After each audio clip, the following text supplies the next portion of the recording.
morning. Welcome to NewsWire on SportsGrid. I'm Craig Mish. Today is the day we honor Dr. Martin Luther King Jr., so certainly want to start off the show with that. Hope you enjoyed the Super Wildcard Weekend, and it continues with a couple of games coming up later today. We will preview them and talk a whole lot more with our SportsGrid NFL insider, Adam Caplan, who joins us on the program special today here on this holiday to go over tonight's game between the Eagles and Tampa Bay Buccaneers and look back at some of the games this weekend as well.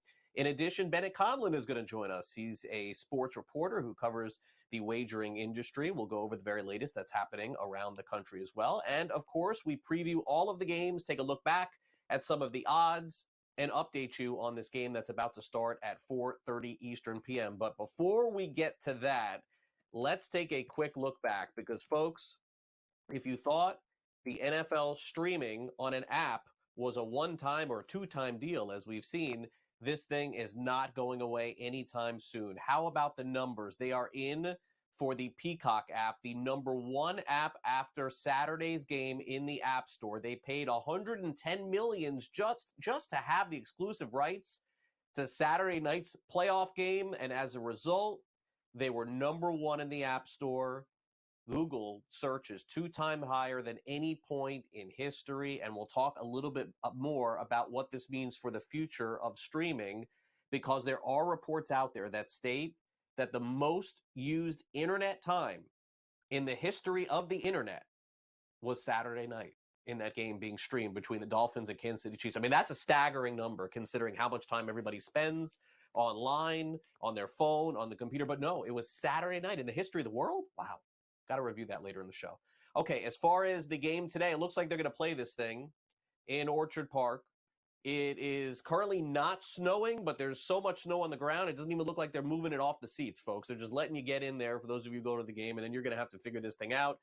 Buffalo Bills minus 10-point favorites. This game was supposed to be played, of course, previous to today. The total has now shot back up to 38.5. When I say shot back up and open up at about 36.5, went down to about 35, 34.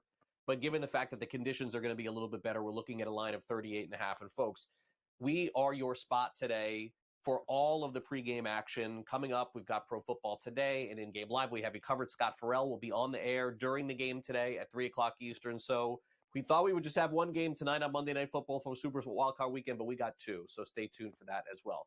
Now, for those of you who saw some of the action, you may have noticed that the Kansas City Chiefs just throttled the Miami Dolphins over the weekend. It was the fourth coldest game ever played in playoff history. The final was 26-7. Rashee Rice had 130 yards, the sixth most by a rookie in playoff history. Boy, was I wrong about this game. I thought the Dolphins would keep this close. I learned very early on that wasn't going to be the case. Now, full transparency, I did think the Packers had a shot. I did not think they would score like 50 points on the Dallas Cowboys. And Dak Prescott, after the game yesterday, he's backing his head coach, Mike McCarthy. 48-32 was the final. It was not this close. Jerry Jones, the owner of the Cowboys, after the game said he's not going to get into it, which is usually what he does every year. But we're certainly going to have to see how that plays out, whether or not the Cowboys decide to part ways with McCarthy, who's been extremely successful during the regular season with the Cowboys. But, of course, it's the playoffs that everybody wants the Cowboys to win. The battle of quarterbacks in new places over the last couple of years, Matthew Stafford, he's got the ring, but Jared Goff got the win yesterday. 24-23, the Lions did not cover the game. They ended up winning. I guess if you had the money line, they covered. But +3 goes on the side of the Rams, total of 53.5. So that went under the total as the Lions end up winning that game, and certainly now going to be playing a home game again in Detroit because of the Dallas Cowboys loss.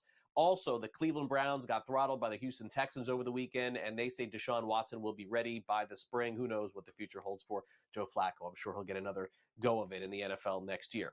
Okay, the coaching carousel, is it moving around quite a bit? Yeah, you would think over the weekend you would get some news. We did get one piece of movement, but we're still waiting for that big chip to fall, as we would say, as Jim Harbaugh has not made a decision yet on what he's going to do. Will he go back to Michigan? Will he go to the NFL? Well, he's interviewing with the Los Angeles Chargers as we speak. So he says he's going to take his time and go through the coaching cycle, could end up going back to Michigan, could go to the NFL. He's got his choice, by the way, of teams, 7 openings right now in the NFL, maybe more coming, who knows.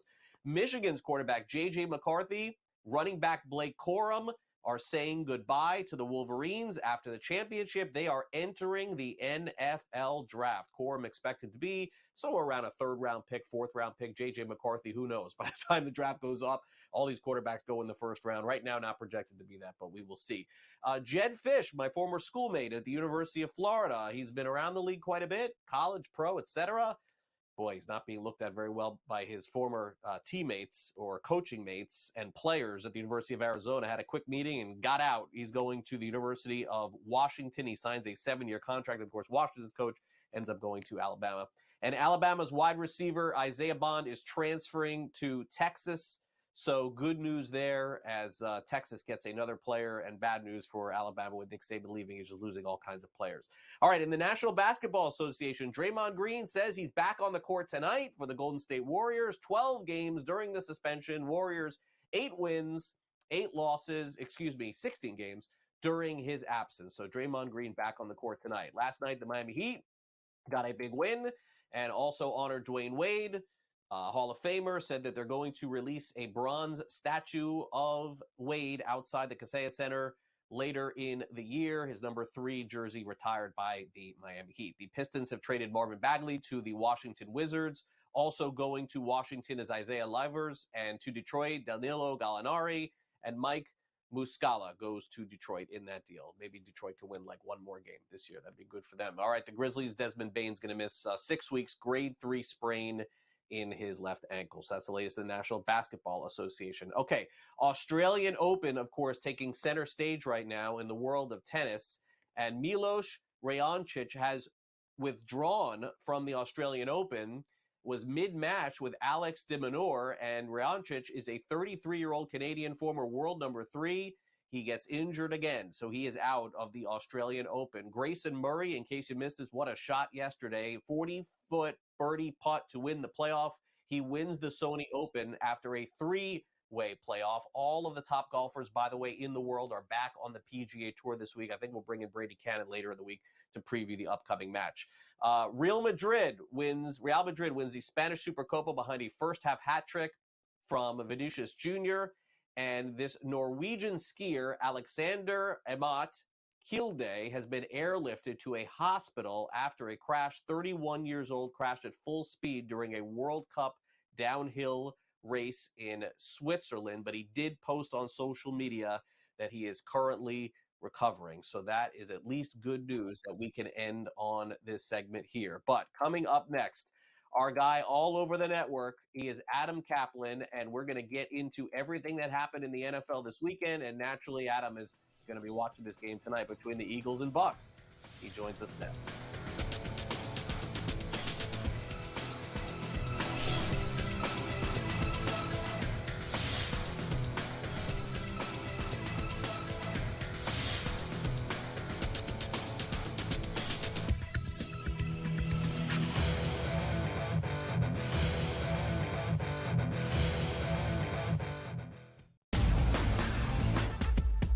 You have sat down with Nick Saban for a lengthy interview. You have spoken to Nick Saban multiple times throughout his career. How surprised were you? I mean, he's not going anywhere, I don't believe.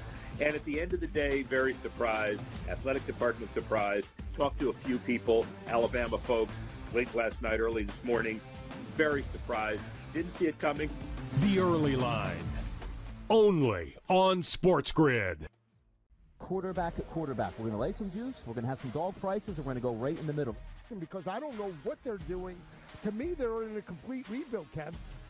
Go run, run, run. That's where overbackers on this 51.5 shot. Right now, he's a little bit more over money, but it's hovering right around. The winner of this game will be the division favorite. I don't care if they win, because all we care about is the money, baby, the money. Pro Football Today. It's smarter to be on SportsGrid. The Bostonian versus the Book. This is one of the hardest jobs in all of football. You are replacing Bear Bryant. You are replacing Nick Saban. You are replacing guys who won national championships, and they still wanted him out. They still wanted him gone. Mike Shula, you replacing was him? a disaster. Dubos was a disaster. Gene Stallings. That's what I mean. They ran him out. He won a national championship, and they ran Gene Stallings out. The Bostonian versus the Book. Good move by the Clippers, and obviously, folks, they have Tyronn Lue, who I think is one of the best coaches in the league. And I'll say this right now, folks, the way they're playing, I know Minnesota's in first. I know Oklahoma City's been great.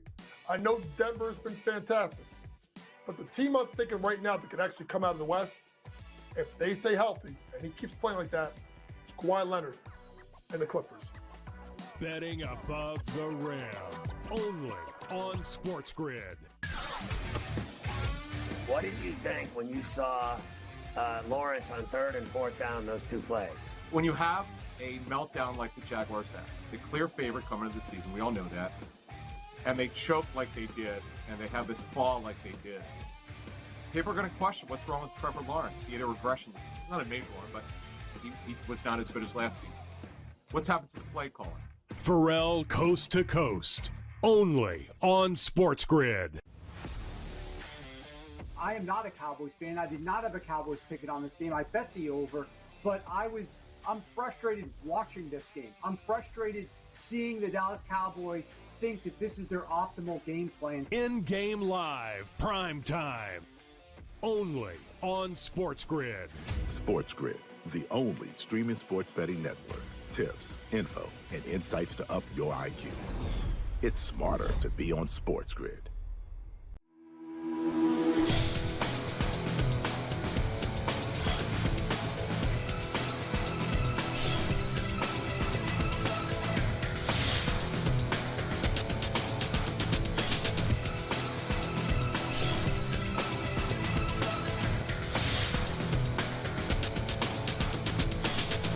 Welcome back to NewsWire here on SportsGrid. Great day for us as we have Adam Caplan in the house. He'll be on Scott Farrell's show coming up later, our SportsGrid NFL Insider. And, Adam, I had a feeling that we would be here on a Monday talking about one of the games this weekend that went sideways. And so, honestly, Adam, I am not shocked.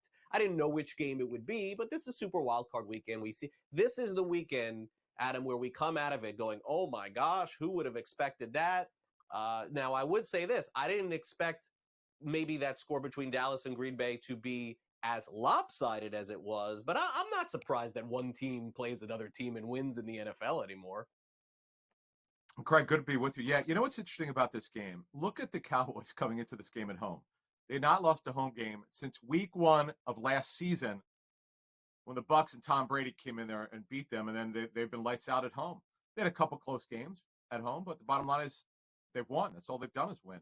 But in the playoffs, as we know, too many one-and-dones. 8, I believe, since 1996, since they got their last NFC Championship game. And here we are in a game that they never led, got blown out at home. Don't let the final score fool you when they put up a massive amount of yards and points. They were down by over 30 points at one point in the game. It was just a massive underachieving for that club. They were way better, at least more talented than that game would have shown them. But here's the scary thing. Both sides of the football failed. And when Jerry Jones, the owner, CEO / president, makes a decision on Mike McCarthy's future, he's going to have to take everything into account. Let me ask you in terms of that, too, because we're going to sort of speculate on, coaches. One of the coaches, and I know Bill Belichick is out there and, rumors about the Falcons, maybe the Cowboys, he could be in it. The other little wrinkle I wanted to throw at you, which Adam, I didn't think I was going to throw this morning, is do you think that performance also may have hurt Dan Quinn a little bit? Because it was like a foregone conclusion that he would be a strong candidate for one of the jobs. But, I mean, my gosh, after that, like who do you attribute that to? Is it McCarthy's coaching? Is it Quinn not making the right calls? Because I think you and I watched the same game. Why weren't the defenders, covering the run for, 3 quarters? It was so bizarre. Yeah, and, Craig, they've had real problems with the run for 2 years. They made some additions on the defensive line. It hasn't helped. You're right, Aaron Jones had a great game at running back for the Packers. But the bigger problem was off play action, so much spacing. You know what's interesting? Also, the Packers are the only NFL team without a vested veteran at receiver or tight end. And yet they crushed them. They housed them. I mean, they took them to the woodshed. Dan Quinn is a terrific coach. But one thing I would tell you is, when you have a game like this, it doesn't help your resume. Dan Quinn's a terrific coach. In my reporting, and others have said, look, that Seattle's going to be interested in Dan. He won a Super Bowl as their defensive coordinator. And he has relationships, as I wrote this morning for ProFootballNetwork.com. But look, this is a tough one. And you just, as you said, and I agree, you don't expect this. It's one thing for a young Green Bay team, one of the youngest teams in the National Football League, to come in Big D and win. That's a great win. It's a great road win for a team that barely made the playoffs. But to beat them so badly, it's just, you can't see that coming. And Mike McCarthy had no answers, or no one really has any answers. Again, it's one thing to lose, but to get blown out at home, that shouldn't happen. Yeah. No, I mean, the game it appeared to be over at halftime. My son was watching, my 11-year-old son. He's like, his game's over. I'm like, I don't know. I've seen crazy things. He's like, they're not going to be the Chargers, and they're not the Chargers on the other side of the Packers. I'm like, yeah, I guess that's a good point. He knows more than me. Okay, so I failed on this pick. I thought the Lions actually were going to handle the Rams. I know everybody was on the side of the Rams. I was on the other side. I guess that was the right side to be because they did cover the points here. The Lions, I guess they did squeak by. I thought they were so dominant, Adam, in the first half that, Dan Campbell usually pushes the envelope in the second half, but maybe he saw something from Goff. He looked a little, off, I thought, in the second half. Maybe that's why they kind of played it a little bit more conservative. Gibbs didn't really get involved in the game plan as well. Stafford looked great. Nakua looked great. But in the end, I guess that decision to punt at the end of the game, Adam, I don't know what other choice Sean McVay had, honestly, in that spot, but that was really the end once that happened. That was a great game, very competitive.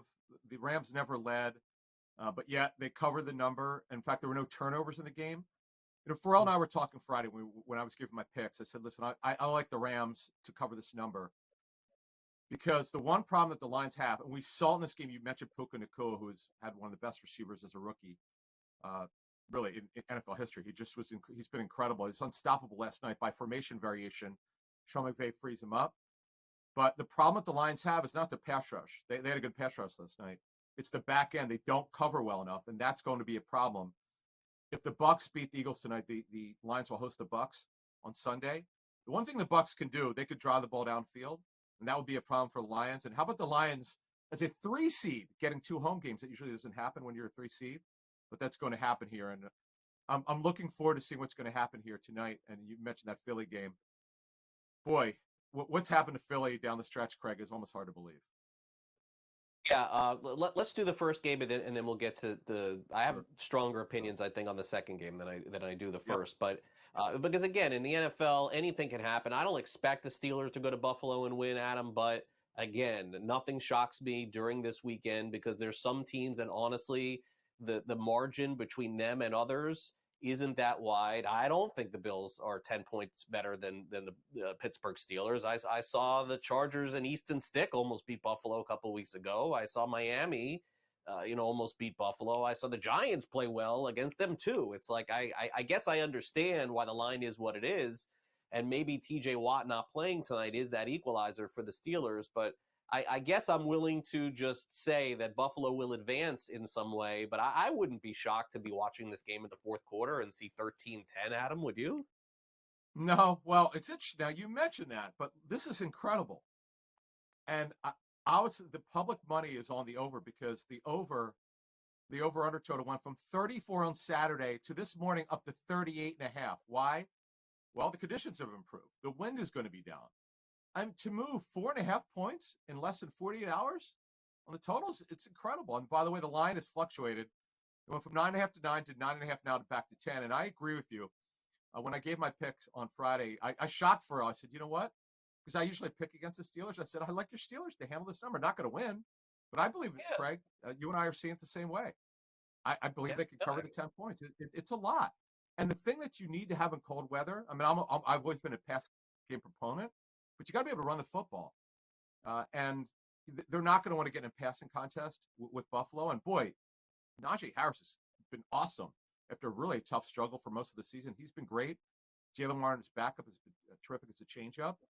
Watch Nick Herbig tonight, because you talked about J.J. Watt being out with a grade 2 MCL sprain. Nick Herbig was a 4th-round outside linebacker pass rusher out of Wisconsin. Marcus Golden and the aforementioned Herbig will fill in. He had a phenomenal training camp. I know from talking to Steelers, are super high on him. He should have gone higher than a 4th round, by the way. And they got to get after it tonight. I agree with you. I don't see this being a high-scoring game. I have it somewhere at like 23-13, 23-17. but I don't see the Steelers getting blown out, but we'll see what happens. Eagles Bucks tonight. No AJ Brown for Philly. I've been convinced that the Eagles are just going to wake up and be who they were. I still am shocked that it has gone down this far. So I am going to ride it one more time tonight on the road at Tampa Bay. Adam, a month ago, this line is 7 in the same matchup. Eagles -7 on the road at Tampa. I get they're playing so poorly, but I don't like Tampa at all. I didn't like that division at all season long. I know the Bucs are playing better, but I'm going to a rare Monday night road favorite, which is like a disaster usually. But I got to say that I think Philly's going to win. Well, A.J. Brown being out, he's their man coverage beater. When the Bucs go man, that's a problem that they don't have him. Quez Watkins will see a lot of time in his place with Julio Jones. It's going to be hard for them tonight. I'm actually surprised that the Bucs are not the favorite in this game because they're playing better than the Eagles are right now. Well, Adam, thanks so much for making some time for us today. We'll talk again soon. We'll see you on Pharrell. Thanks for coming on.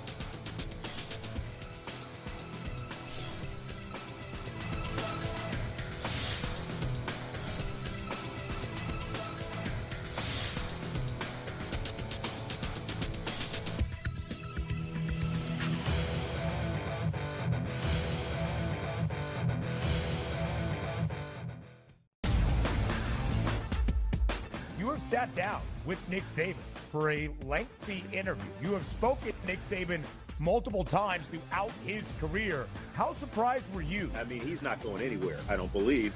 And at the end of the day, very surprised. Athletic department surprised. Talked to a few people, Alabama folks, late last night, early this morning. Very surprised. Didn't see it coming. The Early Line. Only on SportsGrid. Quarterback at quarterback. We're going to lay some juice. We're going to have some dog prices, and we're going to go right in the middle. Because I don't know what they're doing. To me, they're in a complete rebuild, Kev. Go run, run, run. That's where overbackers on this 51.5 shot. Right now, he's a little bit more over money, but it's hovering right around. The winner of this game will be the division favorite. I don't care if they win because all we care about is the money, baby, the money. Pro Football Today. It's smarter to be on SportsGrid. The Bostonian versus the Book. This is one of the hardest jobs in all of football. You are replacing Bear Bryant. You are replacing Nick Saban. You are replacing guys who won national championships, and they still wanted him out. They still wanted him gone. Mike Shula, Mike Shula was a disaster. Dubos was a disaster. Gene Stallings. That's what I mean. They ran him out. He won a national championship, and they ran Gene Stallings out. The Bostonian versus the Book. Good move by the Clippers, and obviously, folks, they have Tyronn Lue, who I think is one of the best coaches in the league. And I'll say this right now, folks, the way they're playing, I know Minnesota's in first. I know Oklahoma City's been great. I know Denver's been fantastic. But the team I'm thinking right now that could actually come out of the West, if they stay healthy, and he keeps playing like that, it's Kawhi Leonard and the Clippers. Betting above the rim, only on SportsGrid. What did you think when you saw Lawrence on 3rd and 4th down, those two plays? When you have a meltdown like the Jaguars have, the clear favorite coming into the season, we all know that, and they choke like they did, and they have this fall like they did, people are going to question what's wrong with Trevor Lawrence. He had a regression this season. Not a major one, but he was not as good as last season. What's happened to the play calling? Pharrell Coast to Coast, only on SportsGrid.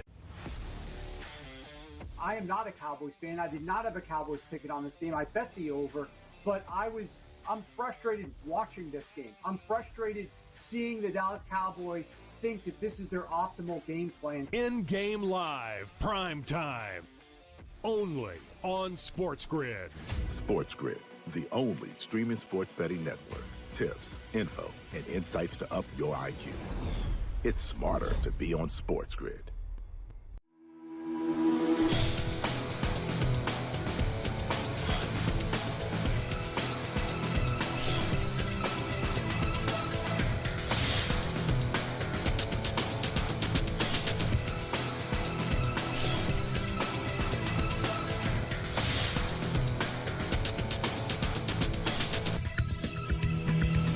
All right, welcome back to NewsWire. Normally, our guests on Monday are from Legal Sports Report. They have the day off today with the holiday. We thought we would get another perspective on sports betting updates going on around the United States and abroad. Bennet Conlin joins us. He, of course, is from Sports Handle, and you can follow him on social media on X at Bennet Conlin, and reporting from Washington, D.C., but with us here on the show this morning. Bennet, great to meet you, and thanks for stepping in for us here on the show today to get into it. What's going on? Of course. Thanks so much for having me on. Yeah, let's start with, basically a state in your neck of the woods, so you have a lot of familiarity with the state of Virginia. Sports betting professionally, a really easy scenario. Collegiate athletes and college sports betting, definitely a completely different story. What is the latest going on with this new bill that's being proposed? Yeah, so currently you can't bet on in-state colleges in Virginia. Bill, fairly simple, would change that. So you'd be able to bet on Virginia, Virginia Tech, JMU, all those different colleges in Virginia. I think the reason there's potential revenue increase, certainly, but also just protections for the athletes. Having those markets regulated, I think legislators are starting to think maybe that's actually better for protecting the athletes from whether it's online harassment or potential match fixing type of thing. So it's just a way to protect them a little bit better, bring in a little more revenue as well. We'll see if it actually gets passed. Similar effort failed in 2022. Do you think, Bennet, that this is something that if Virginia gets pushed across the goal line, that other states would follow suit? Because I find it hard to believe that some of the sportsbook operators around the country are simply willing to, say, lose money on their sports handle, on their sportsbook handle. I think it could. I think it's one where if you can show, if you're Virginia, that the athletes are thoroughly protected from any of those, I guess, potential concerns that people have, and brings in a little more revenue. Obviously, the operators like it, like you mentioned. Then I do think it's one where if Virginia can get this across, you might have some other states that follow suit, and certainly you've also got a lot of states in the country that already do and already are okay with in-state colleges allowing betting on those teams. Yeah, and that's the dynamic that we'll have to see. I know New Jersey does not, but some other states do. So, this is the Wild West sports betting. It's like a state-by-state situation, but perhaps if some safeguards are in place, this would help. All right, let's go over to North Carolina, and I know that there's been some back and forth and meetings trying to figure out what is going on exactly and how sports betting will operate. I know the lottery has also been involved as well. What is the timeline here there? It looks like March, so nothing official yet from the lottery. But you've got operators that have sort of dropped hints in some various press releases recently. I think Fanatics said they're expecting March. BetMGM was a little more vague. They said Q1. They've already stated the lottery that a Super Bowl, pre-Super Bowl launch is not happening, but pre-March Madness seems like a realistic goal. So still nothing official there. I think the lottery meets again at the end of January, so maybe we'll get an official timeline then. But sort of based on what the operators are saying, I think what they're expecting and sort of industry stakeholders are hearing, maybe early March, which would be before March Madness, certainly, which means quite a lot to the state of North Carolina, where you can make an argument that the four best teams in the ACC right now for men's basketball play in the state. So there would be a lot of betting action and interest from fans in North Carolina if they're ready before March Madness. If you can't get sports betting in time for the beginning of the football season, then it becomes a Super Bowl. And if you don't get the Super Bowl, it becomes March Madness. If you don't get March Madness, then you're waiting for 5 months to launch. Nobody really launches during the summer, Bennet, from what I see. It's always like those landmark dates. Okay, let's move on here to New York, and let's talk a little bit about not sports, but having iCasino sports wagering. Now, I know that this is happening in some places, and it's not as if New York is struggling as far as sports wagering. We've seen the amount of money that they're making. What would an iCasino add to that dynamic? Yeah, I think it's one where it would bring in even more revenue. I think some estimates I've seen are potentially 500 million-ish per year in tax revenue for New York. So a lot of revenue potential there.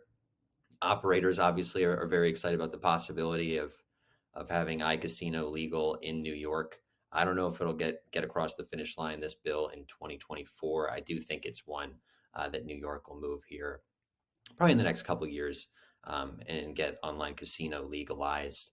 The state's dealing with a budget deficit over $1 billion. So if you can find a way to bring in some extra revenue through this iCasino measure, I think it becomes pretty tempting and interesting for legislators. So I think they'll do it eventually. Whether it's in 2024 is maybe 50-50 at this point, but certainly one I think New York will go with in the near future. Yeah, I do too. And once that happens, as you said, more revenue comes in. And again, if the tax rate remains the same in New York, there's like a no-brainer for that to continue. Okay, in the South, there's been a mixed bag of sports betting. I live, Bennett, in Florida.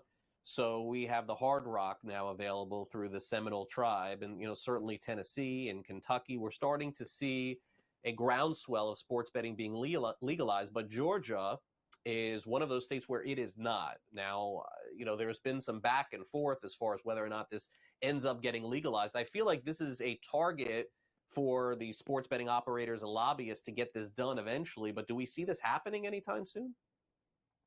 They might be the most likely to legalize in 2024 and still might not get it done among states that haven't legalized yet. So there's just so much back and forth between legislators of how to legalize and what the bill should look like, whether it should require a constitutional amendment, which makes it a little bit harder to pass, whether it should be considered a lottery game and then doesn't need a constitutional amendment, some questions there. So yeah, it's certainly an interesting bill and conversation. They've already introduced one this session. I wouldn't be surprised if there's another bill or two, similar to last session. A lot of debate of how it's going to work, what the tax rate should be. The current proposal has a higher tax rate on parlays and live bets than it does on like pre-game wagers, which I think would be interesting there to see how they implement that, what that could mean for revenue.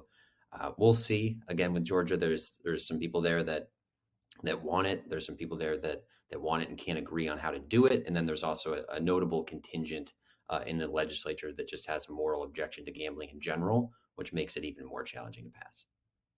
Yeah, no, that's definitely part of it. You just get a couple of people, that don't want to do it, and then all of a sudden it becomes almost impossible to get done. I don't know that our guests from Legal Sports Report, I usually bring this up at the end of our interviews too. And since you and I haven't had a chance to really chat about this, as far as predictions are concerned for 2024, there aren't a lot of people in your industry, our industry, that are predicting, say, 5-6 states being legalized. We're actually running out of states to legalize, and California isn't really one that we've heard much about in terms of progress.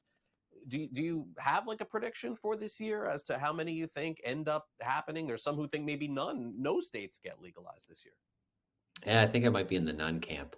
I think Georgia's one that's sort of toward the top of the list, but based on some previous sessions and the debates they've had, they seem like they're still a little ways away from finally getting it done. So I think it could certainly be zero. I think you might see maybe more progress on the online casino front, where I think Maryland's got a decent chance of getting a bill passed, sending that to voters here in 2024, and wouldn't launch or anything like that until 2025 or maybe even 26. They've certainly moved very slowly with sports betting in Maryland. So we'll see what happens with online casino. And I think New York's another one to monitor there. So I think there might actually be more movement there, which would be certainly a notable change in the last few years where states have gone with sports betting. There's been a lot of talk about iCasino that hasn't come to fruition. So maybe 2024 is the year that some of the iCasino stuff finally comes true. All right, Bennett, before you go, what are you working on at Sports Handle? Any compelling columns, news, information? We wanted to go check it out. A lot of North Carolina coverage coming on Sports Handle for sure.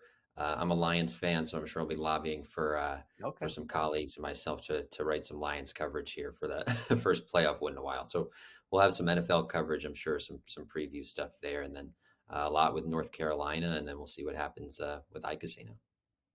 All right. Well, Bennett, thanks again for coming on NewsWire. Really appreciate it. And thanks for stepping up and coming on the show today. We'll follow you, of course, on social media and all of your work at Sports Handle. Thanks again. Thanks for having me on. All right, Bennet Conlin with us. Let's recap our top story of the day, folks, for those of you who missed it from earlier today. Peacock, for those of you who didn't know what it was before last week, and look, there are probably a lot of people that are out there now. I had this downloaded, and I get this subscription through something. It's like one of those things where I don't know exactly where or how I get it, but I have it, and so it wasn't an issue for me. By the way, for those of you who were not familiar, like myself, you may say, "Well, where did you watch the game, the Dolphins and Chiefs on Saturday night?" So, like, I had the app ready to go, and I was ready to click on it and watch it. And then all of a sudden, a commercial came on NBC6 here in South Florida saying, if you live in South Florida or if you live in Kansas City, you can actually watch the game on your NBC affiliate. So I just kept the channel on after all of that. And I was telling my family, hey, listen, I got to go, make sure I have Peacock ready to go for Saturday night's game. I didn't even need it.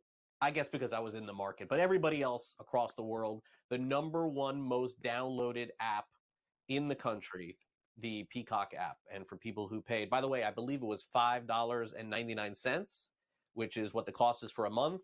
People were up in arms, crazy. You could immediately cancel if you want to, but they actually have some pretty good stuff on there too. Not that I'm doing a commercial or advocating that. For those of you who don't want to spend more money on streaming services, I get it. I can't even keep up with how many that I have and how many I'm paying for. So I guess that's true. Okay, so let's do this. Let's take a quick timeout here on NewsWire. Coming up next, we got Ben Stevens to preview the two games tonight. One game at 4:30 Eastern, Pitt and Buffalo, followed by Philadelphia and Tampa Bay.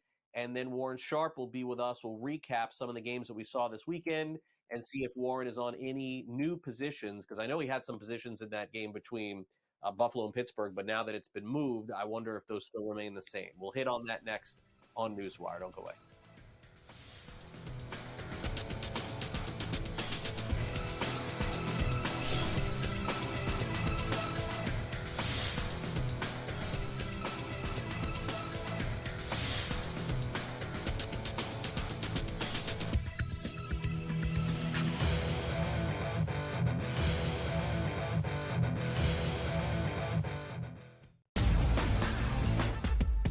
You have sat down with Nick Saban for a lengthy interview. You have spoken to Nick Saban multiple times throughout his career. How surprised were you? I mean, he's not going anywhere, I don't believe.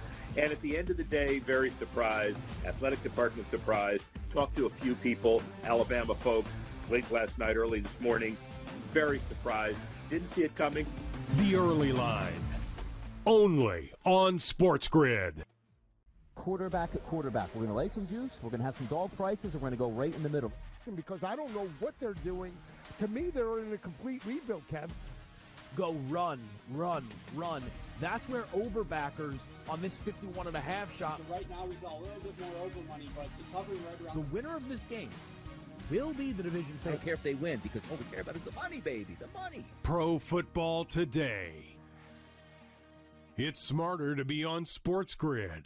The Bostonian versus the Book. This is one of the hardest jobs in all of football. You are replacing Bear Bryant. You are replacing Nick Saban. You are replacing guys who won national championships, and they still wanted him out. They still wanted him gone. Mike Shula, Mike Shula was a disaster. Dubos was a disaster. Gene Stallings. That's what I mean. They ran him out. He won a national championship, and they ran Gene Stallings out. The Bostonian versus the Book. Good move by the Clippers, and obviously, folks, they have Tyronn Lue, who I think is one of the best coaches in the league. And I'll say this right now, folks, the way they're playing, I know Minnesota's in first. I know Oklahoma City's been great. I know Denver's been fantastic. But the team I'm thinking right now that could actually come out of the West, if they stay healthy, and he keeps playing like that, it's Kawhi Leonard and the Clippers. Betting above the rim. Only on SportsGrid. What did you think when you saw Lawrence on 3rd and 4th down, those two plays? When you have a meltdown like the Jaguars have, the clear favorite coming into the season, we all know that, and they choke like they did, and they have this fall like they did, people are going to question what's wrong with Trevor Lawrence. He had a regression. Not a major one, but he was not as good as last season. What's happened to the play calling? Pharrell Coast to Coast. Only on SportsGrid. I am not a Cowboys fan. I did not have a Cowboys ticket on this game. I bet the over, but I'm frustrated watching this game. I'm frustrated seeing the Dallas Cowboys think that this is their optimal game plan. In-game live, prime time. Only on SportsGrid. SportsGrid, the only streaming sports betting network. Tips, info, and insights to up your IQ. It's smarter to be on SportsGrid.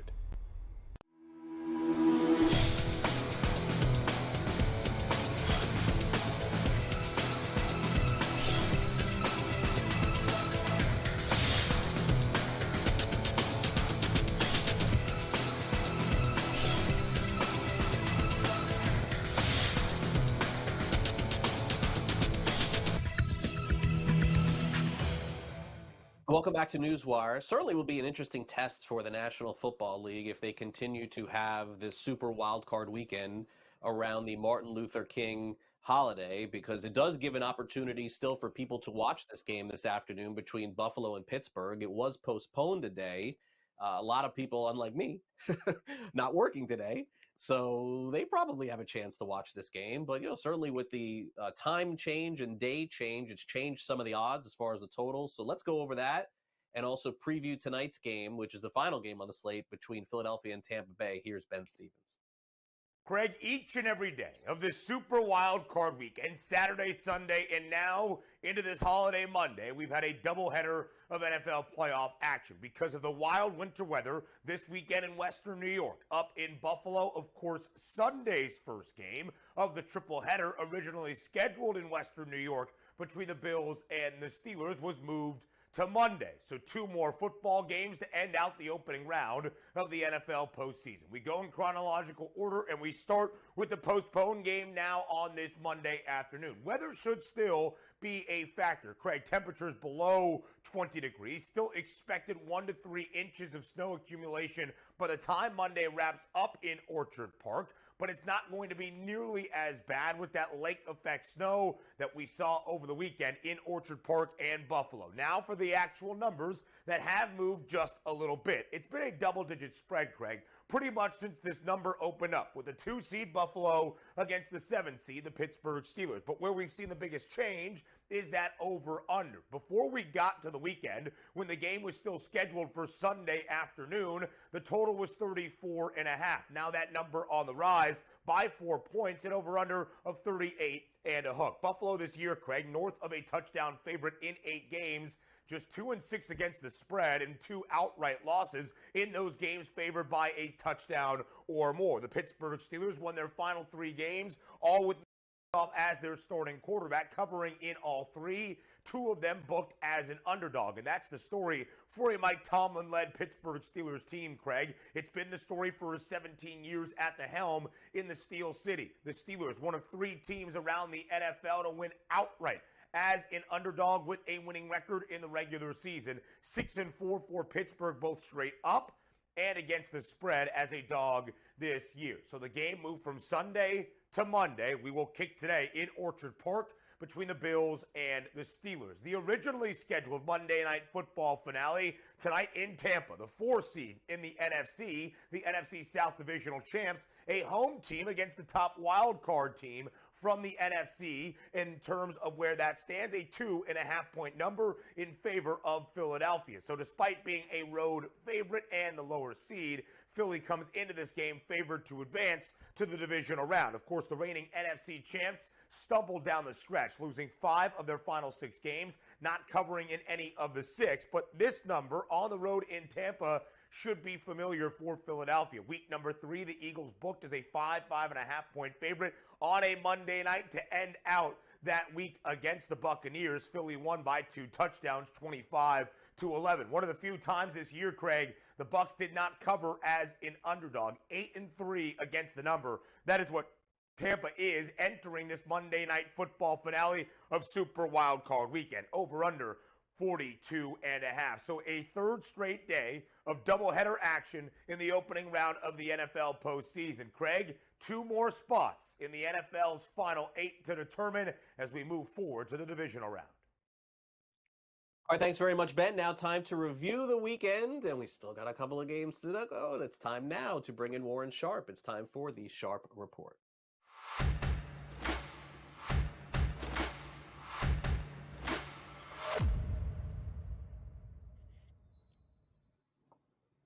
All right, welcome back. It's Warren Sharp time. We've got underdogs winning games outright. It's been upside down. I wonder if that will continue today and tonight. Hey, Warren, great to have you back here on NewsWire. Yeah, happy to be here. Certainly a fun weekend of football, a couple games each day, kind of getting into this routine of, 4:30 kickoffs and 8:15 second game starts. I'm not really in love with the fact that they had to shift this game because of what it did to all the outstanding bets in the portfolio that I had accumulated on this Buffalo game against the Steelers, as producer Sam well knows. But That being said, should be an interesting game today with far better weather than what they were expecting yesterday. Yeah, that definitely is a bonus. We'll get to that game coming up in just a couple of minutes. First, let's recap a little bit. Start off with Saturday's games, where the Cleveland Browns took on the Houston Texans in a game that didn't turn out to be much of a match. Cleveland at 2.5, 2-point favorite in Houston. Houston by far the better team in this matchup. And the magic ran out for our buddy Joe Flacco. Now, that didn't stop those props from hitting. That's the good news for it. But, Browns probably go back to another quarterback, I would say, next year, whether it's Watson or someone else. And Houston is live right now. They look really good. I mean, Stroud's playing out of this world. I mean, I don't think they're going to win the Super Bowl, Warren, but, I guess anything can happen. It's the NFL. Yeah, first of all, obviously the props definitely keep hitting. That Njoku, my strongest one of the whole weekend. That one hit. No more of him this year. But when you look at the Cleveland Browns, I'm not sure that you're going to be super excited as a fan of Cleveland right now moving forward, because the reason this team actually got back on track was when Deshaun Watson was sitting out and we had Joe Flacco being inserted, and naturally they're going to go back to Deshaun Watson, and we don't even know if this guy is going to be a competent quarterback in 2024 into the 2025 season. I mean, he was very shaky this season. This defense certainly had its cracks with Jim Schwartz down the stretch. So a lot of falling apart, a lot of soul searching that this team and this front office has to do with trying to build out their roster with the hamstrings that are going to exist with the cap issues that Deshaun Watson's contract presents them. As it relates to the Houston Texans, obviously a great win, obviously exciting for this franchise to move forward. Now, if they're going into Baltimore, that's going to be a very, very tough challenge. Not only did they play them once before, got blown out, obviously put that to the side. That was a game where C.J. Stroud was just a young pup. Now he's a grizzled vet here, making his second playoff start and getting through all the season. But the way that you're having success against the Ravens, the Steelers did a little while ago, we saw to varying degrees the San Francisco 49ers, the Miami Dolphins were able to do it as well. Run the football. You have to be able to get production off the ground game. We've talked about this for weeks. Not many people else are talking about it, but we are. You could have success running the football here because they play with such light boxes, but that's not really where the Houston Texans have been having a lot of their success. It's been down the field with C.J. Stroud's arm. So you're going strength on strength there when they go into Baltimore. If that's who they're going to face, they'll be going up against an opponent who is obviously very good defending the pass and creates a lot of problems for quarterbacks with their sim pressures and varying blitzes. So that's going to be a really interesting challenge to watch. Great. Can't wait to see. The next round of games usually is the best. And we kind of figured our way out through Saturday with the night game on Saturday night, which was, to me, Warren, totally wrong call by me and an epic disappointment. I didn't think the Dolphins were going to go in Kansas City and crush the Chiefs or anything like that, but I just couldn't believe what I was watching in the second half of that game. Like their game plan, and they look so good. Even though they lost against Buffalo, at least they're throwing the ball around and putting A-Chain in there. But these screen passes at the end of the game, listen, I did not come away thinking that the Chiefs are going back or winning the Super Bowl. I came away with just a very poor game plan for the Dolphins going into Kansas City. I guess, Warren, was that the story? Is that why things went so far south for them?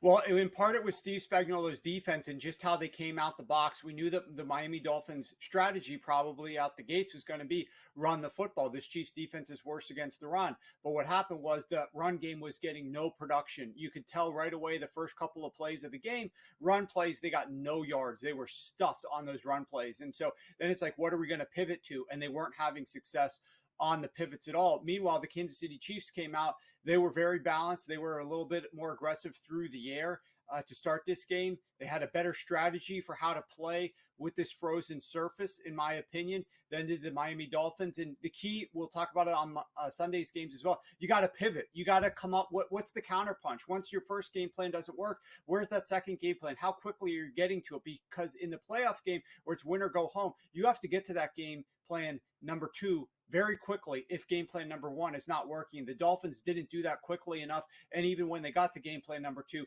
that wasn't working either. My bet on that game was the second half under. It was actually the first time I've ever pre-flop bet a second half under this year, but the Chiefs go under their second half totals a ton, and I just felt like the way that the game was playing out with those cold temperatures, we were going to see a lot more running in the second half for the Chiefs and the Miami Dolphins struggling to have a lot of success there once Steve Spagnuolo figured them out. So that's what we ended up seeing. I wasn't disappointed in that, but the game really wasn't exciting. All right, let's do one more game from yesterday, and then we'll pivot over to the games tonight, see if there's any positions to take. Let's do Packers-Cowboys, because that's the hot button game that everyone is talking about. The dud of the weekend, honestly. I guess you could think Dallas had a shot in the second half, but watching that game, you never really thought that they did. Not surprising to see anything anymore, Warren, in the NFL. I think we talked about this Friday. I was like, I don't know which dog's going to win outright. Crazy, but it's going to happen. It did. I didn't anticipate it being like this, though. Did you? I did not. I did not think Dallas was going to implode. Now, I wasn't upset about the result. My bet on this game was over 50.5. So, we needed Green Bay to continue to do all that scoring because I needed to get over that total. At the end of the day, it went over pretty easily. But seeing Dak throw those interceptions and pick sixes was a little bit alarming because of how well he had played at home. And then you look at the way that Mike McCarthy game planned for this game and what they were doing early on in the game. Their first 3 second downs were all run plays that were gaining nothing. And like I said, where is your second game plan? If you're coming out the box with a strategy that says, hey, we're going to try to run the football a little bit on these guys, even though our pass game is a lot more efficient this season and we don't really have much of a run game. If that run game is getting stuffed, you have to make a pivot. And yet in the first half, up until the final 2 minutes where they had a drive in the 2-minute drill, they had 3 passes that gained 31 yards, and they had, 5 runs that gained 8 total yards. I mean, they continued to run the football, even though these run plays on second downs were gaining absolutely nothing. They needed to pivot quicker. Yeah, they did. All right, we got 2 minutes to go here. I know your position was on the under last week with Steelers-Bills. The game is now 38.5, not the 35. They changed the time of the game and everything else. Any position on Steelers-Bills? First, let's start there, 4:30 Eastern. I'll make it easy. Nothing. I invested so much time and effort into all the handicap previously about the weather that now that weather is past, it's going to be very, very cold, but not really windy and no real snow. Okay, and how about tonight? Eagles and Bucks. Eagles missing players clearly. Normally, I love a dog on Monday night. I don't love Tampa Bay though. I feel like the Eagles eventually are going to get it going. No, is this just done? Is this where it ends? That's hard. That's why this game is difficult. If I was forced, which I'm not, I would probably be leaning Tampa Bay, but I'm not forced, so I'm not doing anything there. I did dabble a little bit on the first half under at 21.5 points. It's still good at 21. I just feel like both these teams might be coming out a little bit more run heavy, and those runs may or may not have a lot of success. Warren. All right, thanks for everything. We will catch up with you again on Friday ahead of the divisional round. Thanks again for coming on. For sure. Good luck tonight, Greg. All right. Thanks, Warren Sharp, with us here on NewsWire. We'll wrap things up when we come back after this.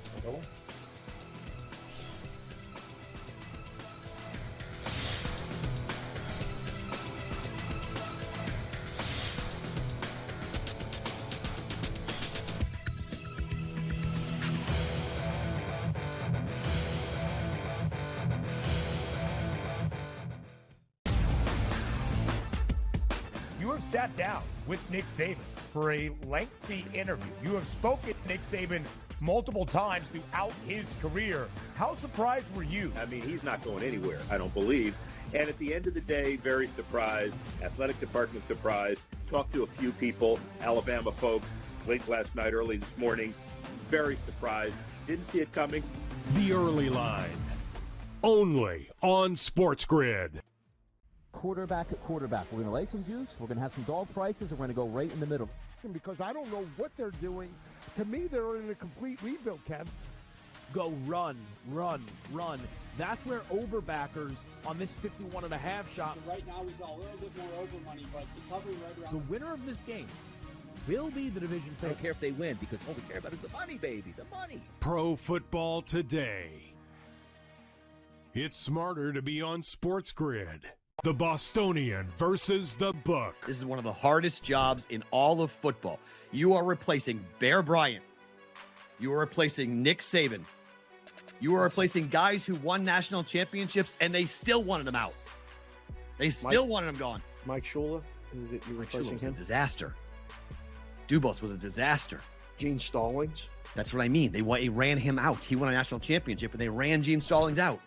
The Bostonian versus the Book. Good move by the Clippers, and obviously, folks, they have Tyronn Lue, who I think is one of the best coaches in the league. And I'll say this right now, folks, the way they're playing, I know Minnesota's in first. I know Oklahoma City's been great. I know Denver's been fantastic. But the team I'm thinking right now that could actually come out of the West, if they stay healthy, and he keeps playing like that, it's Kawhi Leonard and the Clippers. Betting above the rim, only on SportsGrid. What did you think when you saw Lawrence on 3rd and 4th down, those 2 plays? When you have a meltdown like the Jaguars have, the clear favorite coming into the season, we all know that, and they choke like they did, and they have this fall like they did, people are going to question what's wrong with Trevor Lawrence. He had a regression this season. Not a major one, but he was not as good as last season. What's happened to the play calling? Pharrell Coast to Coast, only on SportsGrid.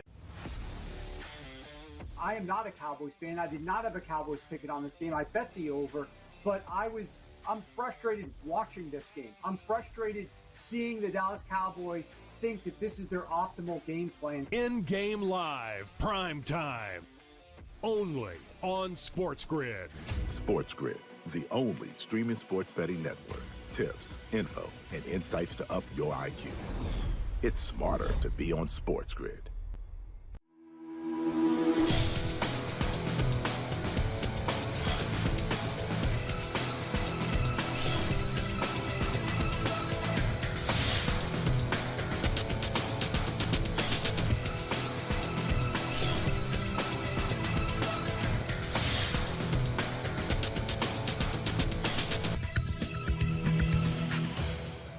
Welcome back to NewsWire. When you hear a statement like the internet was used the most in the history of the internet on Saturday night, it kind of makes your head spin a little bit because you think about how long we've had the internet and the World Wide Web, and to think that more people were online streaming on Saturday night than ever before in our history tells you one thing. Streaming sports is headed our way.